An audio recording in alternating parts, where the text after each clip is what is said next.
بسم اللہ الرحمن بچوں کے ہجوم میں بچہ الرحیم۔ بنا ہوا تھا، دیوانوں کی سی حرکتیں کرتا، بالآخر ایک ویرانے میں آن اترا۔ وہ بچوں کے ساتھ ساتھ دوڑ کر ہانپ گیا تھا اور کچھ تھکاوٹ بھی محسوس کر رہا تھا۔ وہ اپنے عصا کے فرضی گھوڑے پر سے اترا اور بچوں سے بولا، میرا گھوڑا تھک گیا ہے، اسے بھوک بھی لگی ہے، اب یہ آرام کرنا چاہتا ہے۔ اس نے عصا کو گھوڑے کی طرح چمکار کر کھنڈر کی شکستہ دیوار کے ساتھ کھڑا کر دیا۔ بچے کھلکھلا کر ہنس پڑے۔ اے وہاب، کیا تمہارا گھوڑا گھاس کھاتا ہے؟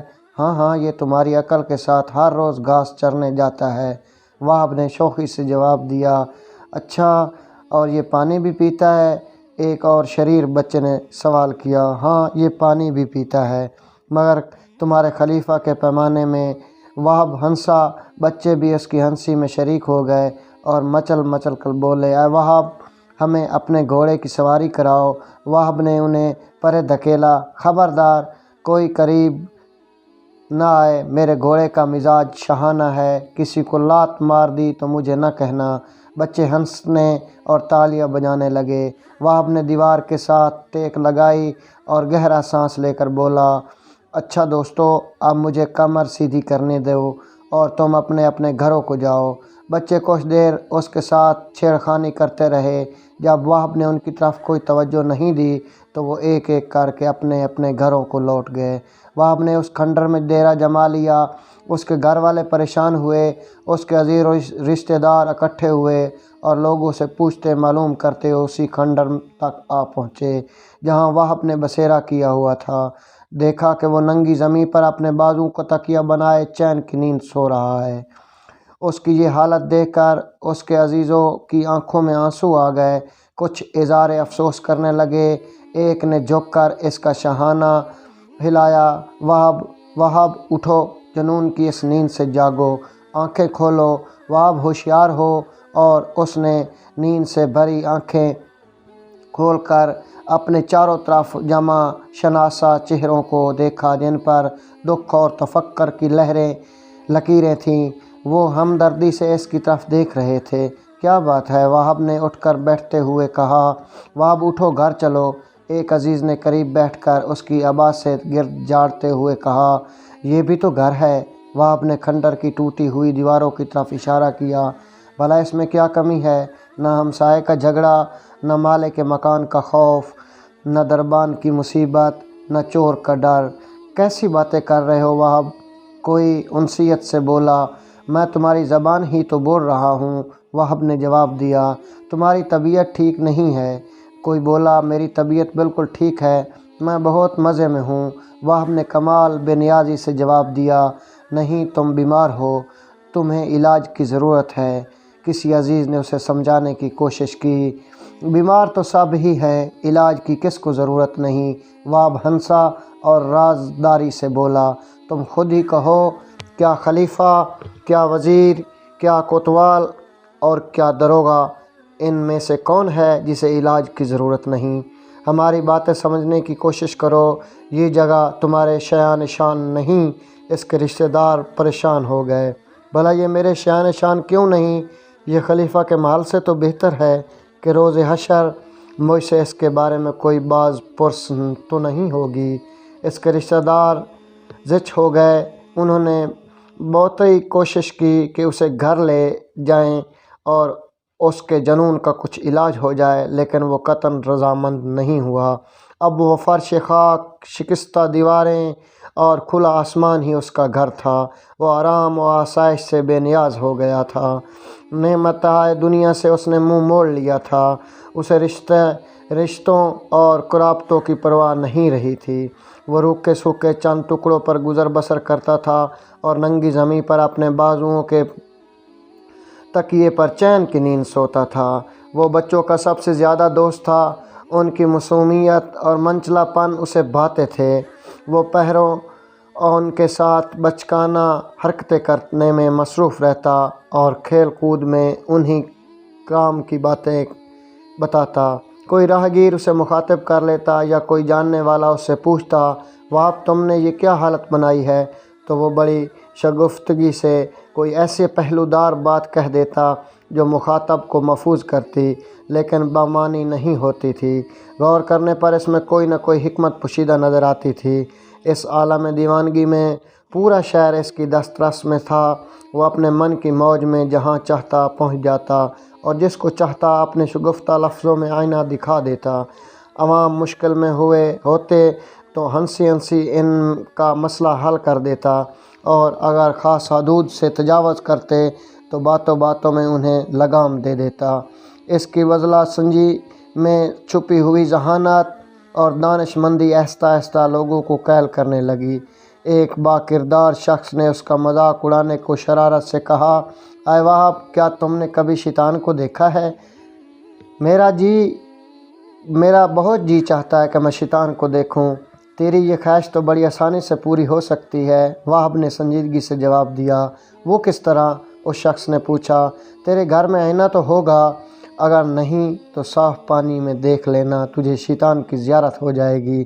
اس شخص کو بھاگتے ہی بن پڑی۔ ان ہی دنوں امیر کوفہ اسحاق بن محمد صبح کے ہاں لڑکی کی ولادت ہوئی۔ پتہ چلا کہ وہ لڑکی کی پیدائش پر بہت رنجیدہ ہے، کسی سے نہیں ملتا، نہ ہی مبارکباد وصول کرتا ہے۔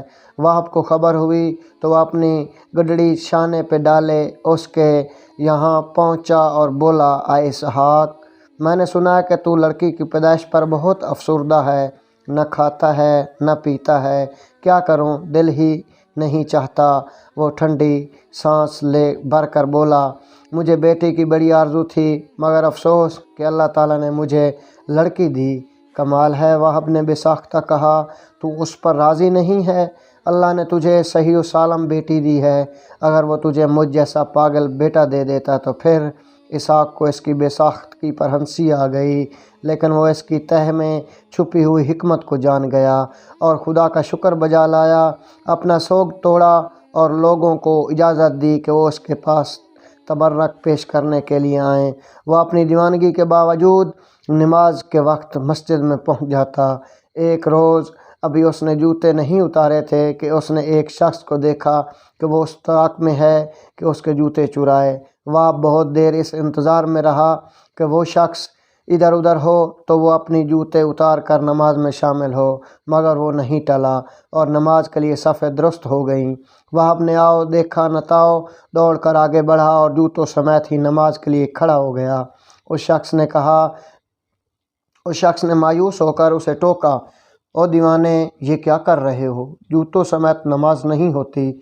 نماز نہیں ہوتی تو نہ ہو، مگر جوتے تو ہوتے ہیں، وہاب نے جواب دے کر نیت باندھ لی۔ وہ گلیوں اور بازاروں میں اپنے معصوم ساتھیوں کے ساتھ چہلے کرتا پھرتا، کہیں کوئی غیر معمولی بات دیکھتا تو وہیں رک جاتا اور اپنی بزلہ سنجی سے لوگوں کو ہنسنے مسکرانے پر مجبور کر دیتا۔ ایک روز وہ اپنے شریر ساتھیوں کے ساتھ بھاگا جا رہا تھا کہ اس نے سر بازار ایک مجمع لگا ہوا دیکھا۔ اس نے اپنی چھڑی کھٹکھٹائی، لوگوں کے کندھے دبائے، کسی کی بغل میں جھانکا، کسی کو پرے ہٹایا اور ہجوم کے درمیان سر جا نکالا۔ لوگوں نے اسے دھکے دیے، برا بھلا کہا، لیکن اس نے پرواہ نہیں کی۔ دیکھا کہ شہر کا داروغہ ایک عجیب دعویٰ کر رہا ہے، اے لوگوں، میری بات غور سے سنو، میں ایک ایسا ہوشیار آدمی ہوں کہ مجھے کوئی دھوکہ نہیں دے سکتا۔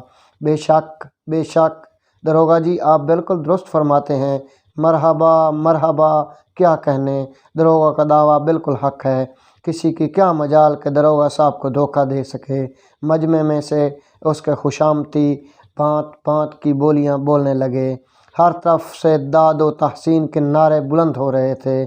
وہاب نے اپنی چھڑی زمین پر زور سے مار کر انہیں اپنی طرف متوجہ کیا اور بولا، داروغہ جی، مجھے بھی کچھ کہنے کی اجازت ہے۔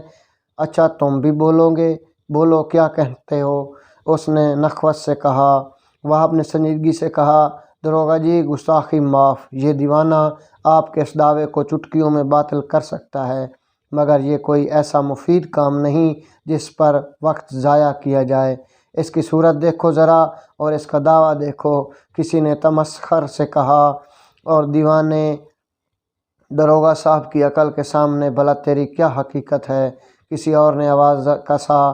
داروغہ نے مونچھوں کو تاؤ دیا ہاں ہاں، تم جیسا پاگل تو مجھے ضرور دھوکہ دے سکتا ہے۔ میں پاگل ہوں یا کچھ، اگر مجھے اس وقت ایک ضروری کام نہ ہوتا تو میں آپ کو اسی وقت ایسا جھانسا دیتا کہ آپ اور آپ کے یہ چمچے ہمیشہ یاد رکھتے۔ بڑی اونچی ہواؤں میں، ہو میاں دیوانے، مجھے کوئی جلدی نہیں، میں یہیں بیٹھا ہوں، تم اپنا کام کر کے واپس آؤ اور اپنے دعوے کو ثابت کرو، داروغہ نے ڈٹ کر کہا۔ واہب نے اپنی چھڑی سنبھالی اور عجلت میں یہ کہتا ہوا مڑا، داروغہ صاحب، اب اپنے وعدے سے پھر مت جائیے گا، یہیں میرا انتظار کیجیے گا۔ بس گیا اور آیا، وہ جس طرح مجمع میں آیا تھا اسی طرح باہر نکل گیا۔ داروغہ پھر اپنی شوخی بگاڑنے میں مصروف ہو گیا۔ اس کے خوشامدی بڑھ بڑھ کر داد دینے لگے۔ کافی وقت گزر گیا، داروغہ بے چین ہوا، کافی دیر ہو گئی ہے اور وہ دیوانہ پلٹ کر نہیں آیا۔ لوگوں نے بھی محسوس کیا کہ وقت گزرتا جا رہا ہے اور واہب کا دور دور تک کوئی پتہ نہیں، مگر انہوں نے داروغہ کو تسلی دینے کی کوشش کی۔ داروغہ جی، وہ ہے بھی تو دیوانہ، راہ میں کہیں بچوں کے ساتھ کھیل میں لگ گیا ہوگا۔ کچھ اور وقت گزرا لیکن واہب واپس نہیں آیا۔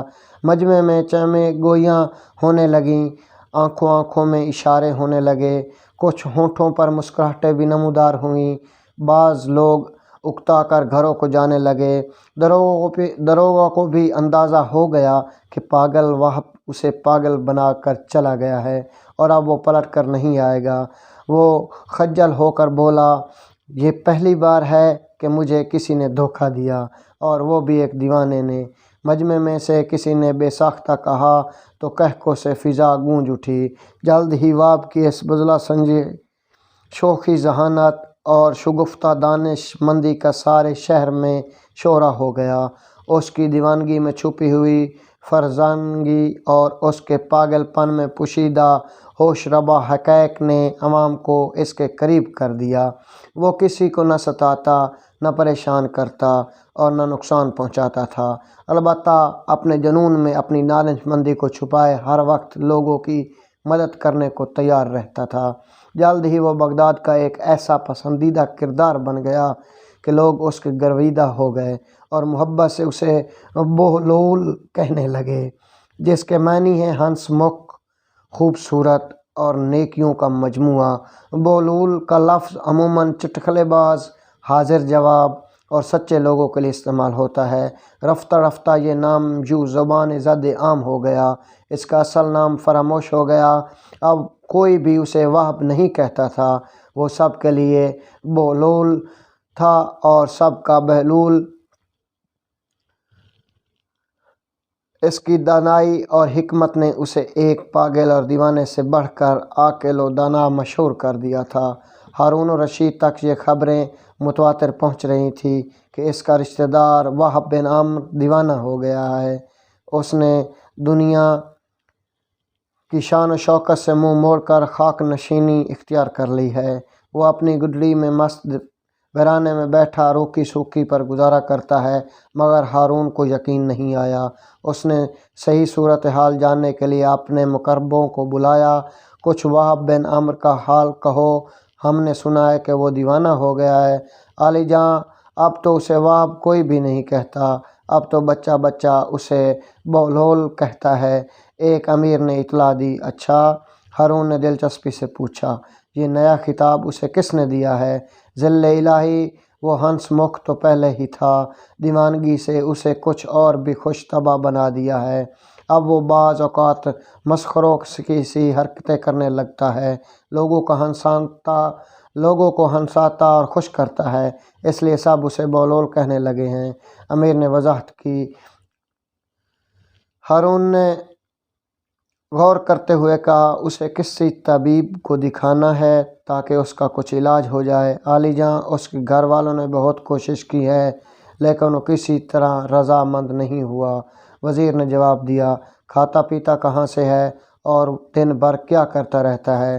ہارون نے استفسار سے کہا، اس کے عزیز سے اسے کھانا پہنچاتے تو ہیں مگر وہ صرف روکھی سوکھی پر ہی گزارا کرتا ہے، بعض اوقات خود بھی مزدوری کر لیتا ہے، اس نے ایک کھنڈر میں ڈیرا جما رکھا ہے، دن بھر لڑکوں بالوں کے ساتھ دوڑتا پھرتا ہے، کبھی کبھی خوب مسخرہ پن کرتا ہے جس سے محض ایک پاگل نظر آتا ہے، مگر بعض اوقات ایسے پتے کی بات کہہ جاتا ہے کہ سننے والے دنگ رہ جاتے ہیں۔ وزیر نے تفصیل سے جواب دیا، حضور اگر اجازت دیں تو میں عرض کروں گا کہ اس نے کل کیا کیا ہے۔ ایک درباری نے مؤدب لہجے میں پوچھا۔ اجازت ہے، ہارون نے اجازت دی۔ کل بغداد کے بڑے بازار میں ایک فقیر نانبائی کی دکان کے سامنے سے گزر رہا تھا۔ اس نے انواع اقسام کے کھانے چولہوں پر چڑھا رکھے تھے جس سے بھاپ نکل رہی تھی۔ ان کھانوں کی خوشبو ان کی لذت کا پتہ دے رہی تھی اور ارد گرد گزرنے والوں کو اپنی طرف متوجہ کر رہی تھی۔ بیچارے فقیر کا دل بھی للچایا، لیکن غریب کی گرہ میں مال کہاں تھا جو ان کھانوں کی لذت خرید سکتا، مگر وہاں سے ہٹنے کو بھی اس کا دل نہیں چاہتا تھا۔ کھانوں کی خوشبو اس کی بھوک بڑھا رہی تھی۔ بالآخر اس نے اپنے تھیلے میں سے سوکھی روٹی نکالی اور کھانے کی دیگ کی بھاپ سے اسے نرم کر کے کھانے لگا جس میں کھانے کی خوشبو بسی ہوئی تھی۔ نانبائی چپ چاپ یہ تماشا دیکھتا رہا۔ جب فقیر کی روٹی ختم ہو گئی اور وہ چلنے لگا تو نانبائی نے اس کا راستہ روک لیا۔ کیوں او مستنڈے، کہاں بھاگا جاتا ہے؟ لا میرے پیسے نکال۔ کون سے پیسے؟ فقیر نے ہک کا دکھ ہو کر پوچھا۔ اچھا کون سے پیسے؟ اس نے لفظ چبا کر اگلے۔ ابھی جو تو نے میرے کھانے کی بھاپ کے ساتھ روٹی کھائی ہے وہ کیا تیرے باپ کی تھی؟ اس کی قیمت کون چکائے گا؟ عجیب انسان ہو تم، وہ بھاپ تو اڑ کر ہوا میں مل رہی تھی۔ اگر میں نے اس کے ساتھ روٹی کھا کر خود کو بہلانے کی کوشش کی ہے تو اس میں تیرا کیا چلا گیا ہے جس کی میں قیمت ادا کروں؟ فقیر نے پریشان ہو کر کہا، بس بس اب ادھر ادھر کی باتیں مت کرو، میں تیری جان ہرگز نہیں چھوڑوں گا، میں اپنا مال وصول کر کے رہوں گا۔ نانبائی نے اس کا گریبان پکڑ لیا۔ فقیر بیچارہ پریشان ہو گیا کہ اسے ہٹے کٹے نانبائی سے کس طرح جان چھڑائے۔ ان کی تکرار بڑھتی جا رہی تھی کہ بہلول ادھر سے گزرا اور ان کے قریب رک کر ان کی باتیں سننے لگا۔ فقیر نے اپنے ہمدرد سمجھ کر ساری بات اسے سنائی تو وہ نانبائی سے بولا، بھائی یہ تو بتاؤ کیا اس غریب آدمی نے تمہارا کھانا کھایا؟ نہیں، کھانا تو نہیں کھایا، مگر میرے کھانے کی بھاپ سے فائدہ تو اٹھایا ہے۔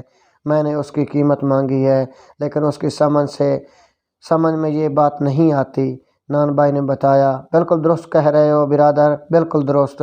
بہلول نے سر ہلایا اور اپنی جیب سے مٹھی بھر سکے نکالے۔ وہ ایک ایک کر کے ان سکوں کو زمین پر گراتا جاتا اور کہتا جاتا، نانبائی، نانبائی، یہ لے پیسوں کی آواز پکڑ لے، یہ لے اپنے کھانے کی بھاپ کی قیمت ان سکوں کی کھنک میں وصول کر لے، لے لے لے لے، یہ سکوں کی آواز تیرے کھانے کی خوشبو کی قیمت ہے، اسے اپنے گلک میں ڈال لے۔ ارد گرد کھڑے ہوئے لوگ ہنس ہنس کر دوہرے ہو گئے۔ نانبائی اپنی عفت مٹانے کو بولا، یہ پیسے دینے کا کون سا طریقہ ہے؟ بہلول نے جواب دیا، اگر تو اپنے کھانے کی بھاپ اور خوشبو بیچے گا تو اس کی قیمت تجھے سکوں کی آواز کی صورت میں ہی ادا کی جائے گی۔ بہت خوب۔ ہارون محظوظ ہو کر ہنسا، واللہ یہ کسی دیوانے کا فیصلہ تو نہیں معلوم ہوتا۔ تو ناظرین، آج کی قسط میں ہم نے بہلول کے چند واقعات آپ کو سنائے۔ انشاءاللہ آپ کو یہ واقعات پسند آئیں گے اور امید کرتے ہیں کہ آپ کو ہماری ویڈیو پسند آئے گی، اور اگر پسند آئے تو چینل کو سبسکرائب کر دینا، بیل آئیکن کو بھی دبا دینا تاکہ آنے والی ہر ویڈیو آپ تک پہنچتی رہے۔ اگلی ویڈیو تک اجازت دیجیے۔ اللہ حافظ۔